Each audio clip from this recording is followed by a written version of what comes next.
亞洲最正嘅城市。第五位河內，好超好慢活，街頭火、咖啡、法式建築。呢個城市佢有佢自己嘅步伐，完全唔急唔趕。重點係佢真係超平，而且好近咯，2個鐘頭唔使嘅飛機就去到。第四位考艾，泰國嘅後花園，幾乎冇咩遊客會去嘅。嗰度有我最中意嘅 villa，嗰度有好多國家公園。重點你估唔到，嗰度係有泰國嘅酒莊。泰國啲酒唔 OK 啊，其實又真係唔錯噶喎，可以飲紅酒、睇山景，你完全唔覺得自己係亞洲。第三位尼泊爾嘅博卡拉，好多人都冇將佢擺個 list 入面，但係去過你就明。嗰度嘅喜馬拉雅山脈景咧真係超正，成幅畫咁靚。係啊，同埋嗰度勁多戶外運動，滑翔傘、小型直升機、bungee， 總之刺激嘅嘢你上環嗰度都有，同埋嗰度仲未被商業化，係好難得。第二位巴黎，我中意到已經想搬過去。近年旅居者嘅熱門地點，陽光海灘不在話下啦 ，yoga、pilates、gym、衝浪、潛水、cafe、party，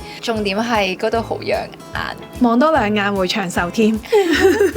第一位未必係所有人嘅首選，但佢對於我嚟講係最正嘅新疆。啊，真係估唔到喎！係啊，佢係中國境內最震驚我嘅地方，因為佢去每一個城市都有佢自己嘅風味，青青草原、童話森林、中亞古城、雪鄉、沙漠，你每一個地方都有唔同嘅景睇。佢真係1年4季都係咁靚㗎，佢完全冇淡季㗎。你幾時去你都會覺得哇好震撼啊！我冬季、春季都去過一次，同埋嘢食都幾驚喜㗎。總之亞洲最正我就覺得係佢。